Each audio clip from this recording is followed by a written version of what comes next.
E aí, moçada do segundo ano, beleza? Nós vamos agora para o nosso segundo vídeo de história do quarto bimestre. Então, nós já estamos na reta final, né? Questões de 5 a 8.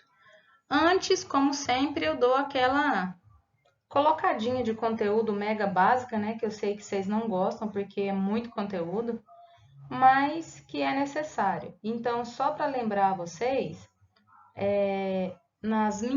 nesses vídeos que eu estou mandando para vocês, eu coloco as questões e coloco também as respostas. Então, não é difícil você fazer essas atividades. Então, para quem está atrasado, pega a fita aí, porque todos os vídeos têm. Eu não sei se os primeiros lá do terceiro bimestre tinha, mas pega a fita aí para vocês poderem responder tudo, porque já está tudo aqui mastigado, beleza? Então vamos lá. Vamos começar aí com o processo de independência das Américas inglesa, portuguesa e espanhola, né? Porque nós tivemos todas essas pessoas aí colonizando o continente americano, certo? E aí a gente vai fazer agora um tour. América Inglesa. Entre 1607 e 1733, as 13 colônias tiveram como base de ocupação do território a iniciativa privada. População bastante diferenciada, grupos religiosos buscando liberdade de culto, que eram os peregrinos, né? Eles saíam de suas terras e iam para lá. Órfãos, mulheres, homens pobres, tudo iam para esse lado lá da América Inglesa. O território com clima e geografia distintos, as colônias de povoamento e de exploração não refletiram um projeto específico de ocupação do território pela Inglaterra. E aí nós temos aí as 13 colônias, ó. Territórios espanhóis, a Geórgia, Carolina do Sul, Carolina do Norte, Virgínia, Maryland, Delaware, Pensilvânia, Nova Jersey, Connecticut, Rhode Island, Massachusetts, Nova York, New Hampshire, né? Então eram essas aí. Rapaz, que inglês é esse? Eu piro para mim. Educação, a preocupação dos colonos. E é sempre falado que país sério, ele dá muito valor à educação, muito, porque a educação é o que vai mudar tudo, meus queridos, tudo.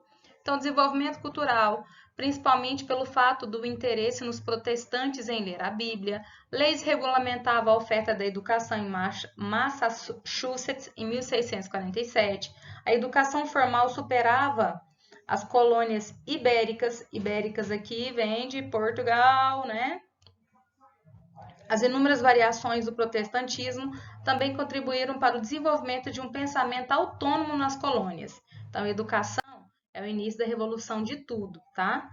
Esse negócio de você ler, de você aprender é muito perigoso. Você pode tornar-se crítico e querer mudar a situação, entendeu? Então, por isso que os governantes, eles não gostam que as pessoas, os governantes, pelo menos aqui do Brasil, né? Não gostam que as pessoas tenham uma educação boa, uma educação do colégio, né, boa, das universidades, porque você pode tornar uma pessoa extremamente crítica e querer mudar todo o sistema. Desenvolvimento econômico no norte, liberdade econômica. Em função do clima, dificilmente poderiam produzir produtos para o comércio exterior. Apostou no comércio interno e na produção familiar, fabricação de navios e sua utilização no comércio triangular, que eram as Antilhas, a África e a América. Essas Antilhas aqui são as grandes ilhas, tá? No sul, com o clima mais quente, a produção de produtos tropicais foi favorecida. Isso aqui a gente já sabe sempre.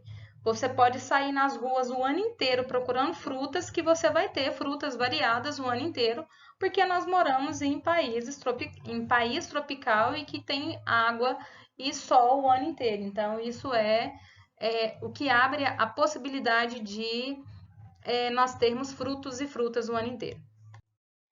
Desenvolvimento econômico. Quando a metrópole passou a tentar manter uma ação mais efetiva de controle colonial, com leis, taxas e impostos, os colonos questionaram o cerceamento de suas liberdades e a possibilidade de escravização da América pela Inglaterra.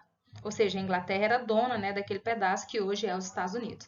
As colônias eram uma forma de ajustar os altos custos por causa do envolvimento em conflitos com outras nações europeias no final ou no fim do século XVII e o século XVIII, a Guerra dos Sete Anos, que foi de 1756 a 1763. Desenvolvimento da indústria inglesa e a necessidade de matérias-primas e mercado consumidor. Essa parte aqui de baixo, ó, é muito importante. Não se esqueçam, viu? Muito importante. Outra, desenvolvimento econômico ainda. As medidas impostas pela coroa representavam a submissão a formas autoritárias do governo e eram investidas contra a liberdade. Para os ingleses, a reação dos colonos foi exagerada, considerando que as taxações impostas às colônias se revestiam em benefícios para as mesmas. Qual que era a diferença política? Como o Sul era ligado ao mercado externo de gêneros tropicais, as elites resistiam à separação com medo de um conflito em que escravizados e pobres entendessem que os ideais de liberdade se aplicavam a eles. Essas diferenças se intensificavam com a Guerra Civil. Guerra Civil aqui, entende-se, era a guerra entre eles, né?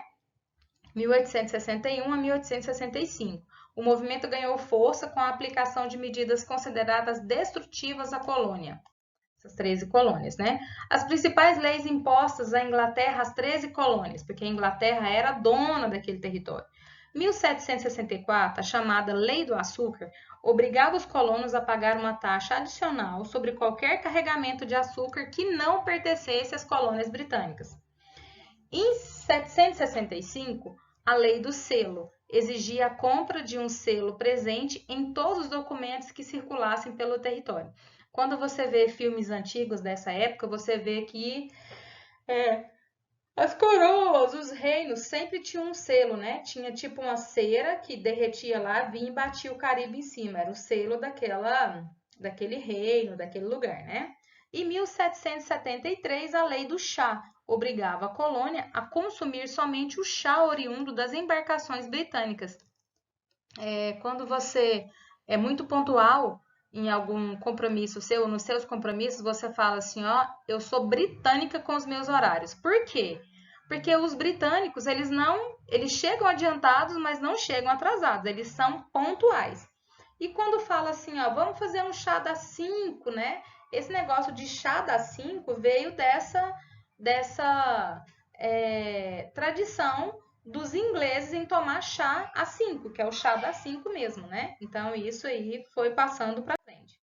Movimento separatista. Quais foram as ações? Boicote aos produtos ingleses, não cumprimento das leis metropolitanas, reações por meio da imprensa e assembleias. E o movimento separatista, em dezembro de 1773, organizaram uma revolta contra o monopólio do chá, que ficou conhecido como Boston Tea Party. Intransigente aos protestos coloniais, a Inglaterra decidiu fechar o porto de Boston, local da revolta, e impor as chamadas leis intoleráveis. No ano seguinte, reunidos no primeiro congresso da Filadélfia, os colonos redigiram um documento exigindo o fim das exigências metropolitanas. Ao mesmo tempo que prestavam lealdade ao rei, os colonos protestavam contra as medidas da colônia. No segundo congresso da Filadélfia, ocorrida em 4 de julho de 1776, ou seja, 3 anos depois, os colonos resolveram romper definitivamente com a Inglaterra, proclamando a sua independência. Então, isso aqui é muito importante, ó. Na história aí, nos vestibulares, vez ou outra cai, viu? Isso aqui, ó. Tá? Quando ocorreu, então, a independência das colônias inglesas, né, que hoje são os países dos Estados Unidos lá, os estados dos Estados Unidos. Não reconhecendo as resoluções do Congresso da Filadélfia, a Inglaterra entrou em conflito com as 13 colônias, que no caso rebelaram contra a Inglaterra, né? Esses confrontos marcaram a chamada Guerra de Independência das 13 colônias. Apoiadas pelos franceses, inimigos históricos da Inglaterra, as 13 colônias venceram a guerra, tendo sua independência reconhecida em 1783. Independência reconhecida em 1783 pelo Tratado de Paris. Tá? Aí, ó, o Boston Tea Party, que é a festa do chá de Boston, né? Rapaz, meu inglês tá demais hoje. Nossa, oh God! Foi uma ação de protesto executada pelos colonos ingleses na América contra o governo britânico, no qual destruíram muitos caixotes de chá pertencentes à Companhia Britânica das Índias Orientais, atirando-as às águas do porto de Boston. O incidente ocorreu em 16 de dezembro de 1773. A independência dos Estados Unidos, né, ou Estados Unidos independente. Adotando o sistema político republicano e federalista, os Estados Unidos promulgaram sua Carta Constitucional em 1787. Isso aqui é very important. Os ideais de liberdade e prosperidade defendidos pelos fundadores da República Norte-Americana não refletiam a situação díspares dos estados do Norte e do Sul. Tais diferenças acabaram por promover um conflito interno que ficou conhecido como a Guerra da Secessão, ou de Secessão, né? Nos recém-criados Estados Unidos da América, a elite iniciava um trabalho de construção de símbolos e de uma identidade para o novo país republicano. Para a maioria pobre da população branca, os escravizados e os indígenas, a independência não representou melhoria concreta. Processo de independência na América Espanhola, e que a gente terminou da América Inglesa, né? Então, da América Espanhola aqui. Contexto: mudança no século XVIII, crescimento demográfico, crescimento na produção, crescimento no comércio internacional. Portugal e Espanha não dominavam mais o comércio colonial. Inglaterra e França participavam ativamente desse comércio. Junto dos produtos, vinham ideais que fomentavam a busca de emancipação política dos vice-reinos coloniais. Contexto europeu. Política expansionista de Napoleão Bonaparte, debilidade do governo espanhol. Entre 1808 e 1813, a Espanha esteve ocupada pela França. No trono estava José Bonaparte, que é irmão de Napoleão Bonaparte, né? Capitalismo industrial versus o sistema colonial. Trabalho assalariado versus trabalho escravo.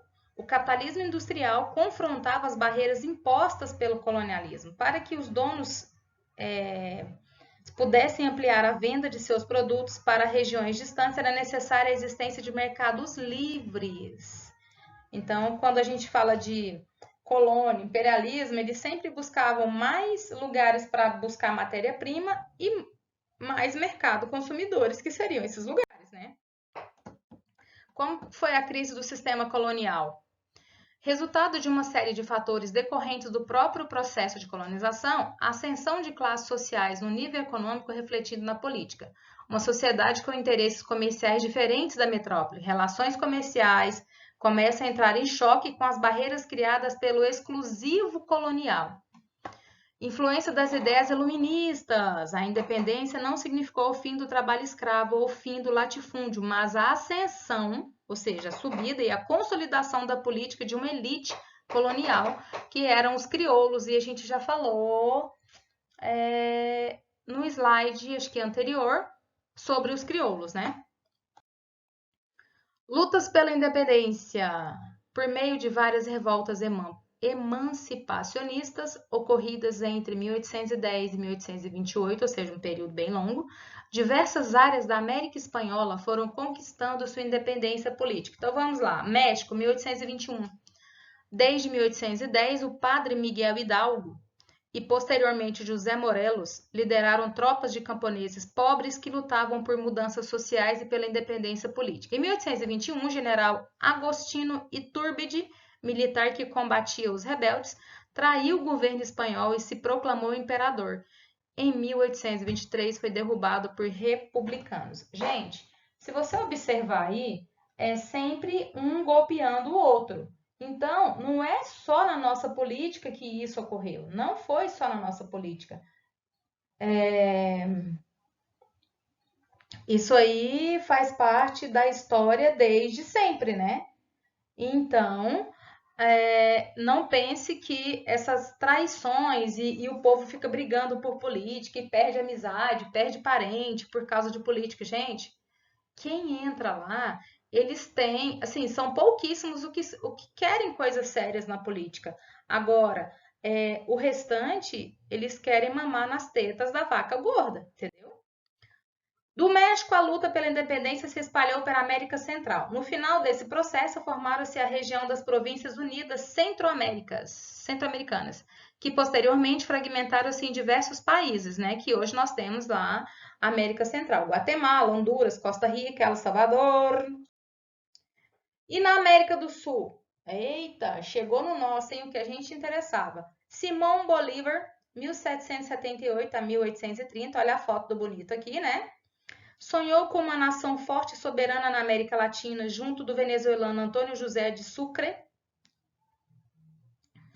Liderou o movimento e organizou um exército popular, considerado o libertador da Venezuela, da Colômbia, do Equador, da Bolívia e do Peru, junto com San Martín. Olha aí a foto bonita aqui embaixo. Quem era San Martín? 1778 a 1850. Olha, ele viveu 20 anos a mais que Simão Bolívar. Comandou um exército contra as forças espanholas, obtendo importantes vitórias nas regiões sul e central da América do Sul. É considerado o libertador da Argentina, do Chile e do Peru. Palmas para eles, né? Lutas pela independência no Haiti. Haiti, América Central, né, amores? 1825, colônia francesa produtora de açúcar. Lembra que a gente falou de Cuba também, que Cuba também produzia açúcar? Exceção ao processo de independência pelo seu caráter de luta étnica. Em 1791 eclodiu a Revolução, liderança de Toussaint Louverture e Jean-Jacques Dessalines. As lutas de independência foram lideradas pelos escravos, disputa que opôs negros e brancos. Movimentos revolucionários, fragmentação do território em inúmeros países, países dependentes ou independentes, pois agora dependiam das nações industrializadas, o poder passou para as elites locais coloniais. E aí ele mostra que, achei interessantíssimo, né? Essa mão e esse sangue aqui, ó, ele faz o desenho aí da América Latina, né? Escorrendo, né? Então vamos à América Portuguesa, né? Processo de independência da América Portuguesa. Família real no Brasil, a vinda ocorreu em virtude da luta entre França e Inglaterra. Como não conseguiu vencer os ingleses pelas armas, decretou o bloqueio continental em 1806. O bloqueio deixou Portugal numa situação delicada, pois dependia economicamente da Inglaterra. A saída acabou sendo a transferência da família real para o Brasil. Ou seja, eles não vieram para cá porque eles queriam, foi uma necessidade.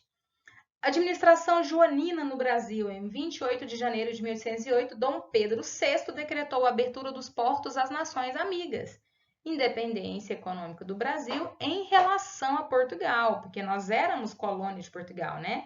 Grande alívio para a economia inglesa, sufocada pelo bloqueio continental. 1810, Dom Pedro VI assinou o Tratado de Aliança e Amizade, Comércio e Navegação. Tratado de Aliança e Amizade, 1810. Plena liberdade religiosa para os ingleses aqui residentes. Ingleses seriam julgados por juízes ingleses. O governo português se comprometia em abolir gradualmente a escravidão e novas taxas alfandegárias. Produtos ingleses pagariam 15% sobre os seus produtos portugueses pagariam 16% e as demais nacionalidades 24%. Ou seja, ele estava abrindo o comércio para países amigos, né? E essa administração joanina criou a imprensa régia, a Academia Real Militar, a Biblioteca Pública, o Banco do Brasil, o Jardim Botânico. Trouxe uma missão artística liderada pelo pintor francês Debré em 1816, ou seja, isso aqui, gente, é extremamente importante para quem vai fazer vestibular, tá? Buscava civilizar a colônia. Em 1815, levou o Brasil à condição de Reino Unido, buscando fortalecer a presença de Portugal no Congresso de Viena e invadiu a Guiana Francesa e anexou a província Cisplatina. Muito legal, né? Então vamos lá à nossa questão. PUC Rio de Janeiro, 2009. Sobre os movimentos de independência ocorridos na América Inglesa em 1776 e na América Hispânica nas primeiras décadas do século XIX, estão corretas as afirmativas, à exceção de uma, indique-a. Então, em meados do século XVIII, nas 13 colônias inglesas, os colonos americanos reagiram contra as leis impostas pelo parlamento britânico e organizaram-se para defender a sua autonomia política administrativa, a liberdade de comércio e a igualdade de direitos entre os habitantes do reino e das colônias. Correto. 1776, as colônias inglesas votaram a Declaração de Independência, que defendia princípios fundamentais do iluminismo, como a igualdade, o direito à liberdade e a instituição de governos fundados no consentimento dos governos. Correto?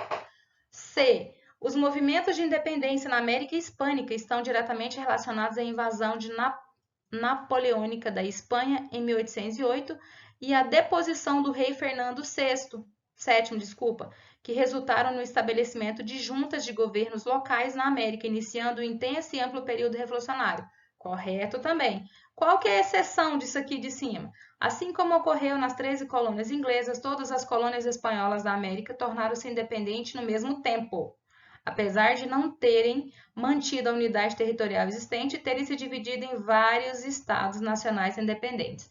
Então, a exceção aí é a letra D. A gente vê várias datas, então significa que não foi no mesmo tempo, certo? Questão 6. Federal do Paraná em 2010. A mão de obra utilizada nas plantations que se estabeleceram nas colônias europeias da América era formada majoritariamente por escravos trazidos da África e seus descendentes. Ele está afirmando, tá?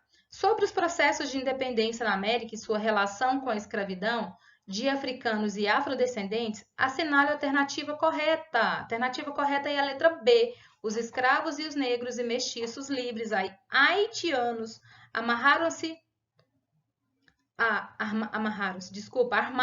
para a luta e tiveram um papel fundamental nos levantes contra as autoridades francesas, que culminaram na independência do Haiti e na abolição da escravidão nesse território. Pois bem, meus queridos, questão 7, Federal do Paraná em 2009. Vários movimentos contrários à opressão colonial ocorreram nas Américas, sobretudo no século XIX, visando a independência em relação às metrópoles.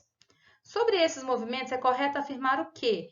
Que San Martín e Simão Bolívar foram líderes de movimentos de independência ocorridos na América Latina. Acertou, miserável! Essa a gente acabou de ver, inclusive, a foto deles, né? Questão 8 e última, amores. Leia o trecho abaixo. Caso tentassem desembarcar, deveriam ser rechaçados com armas na mão por todas as forças militares e primeira e segunda linhas e até pelo povo em massa, incentivando-se os navios e pondo-se a pique as lanchas de desembarque. Se tomassem pé em qualquer porto ou parte da costa, caberia o recuo da crua guerra de postos e guerrilhas, retirando-se as populações para o interior com os movimentos e boiadas, até a vitória final contra o inimigo, e recomendava, por fim, o decreto à fortificação imediata dos pontos mais acessíveis ao desembarque, guerra em defesa da independência política, guerra contra o exército recolonizador, né? O trecho acima é uma recomendação do grupo junto a Dom Pedro I para o caso de acontecesse o quê? Sendo que aí nesse texto aí ele está falando para tirar todo mundo de lá, mandar para o interior, enquanto uma tal de uma guerra acontecia. Está falando do quê? O exército português invadiu a ex-colônia, tornada independente naquela altura. A independência do Brasil em 1822 consistia em uma ruptura com o Império Português, ou melhor, uma saída do Brasil da condição de Reino Unido junto a Portugal e Algarves. Uma das razões para a efetivação da independência foi a possibilidade de as cortes portuguesas tornarem o Brasil novamente uma colônia de Portugal. Aqueles que estavam à frente do processo de independência, como José Bonifácio e Dom Pedro I, prepararam-se para a reação militar portuguesa contra o Brasil. As recomendações dessa preparação estão descritas no trecho da questão. Ok, meus queridos? Somente isso. Beijinho, tchau, tchau.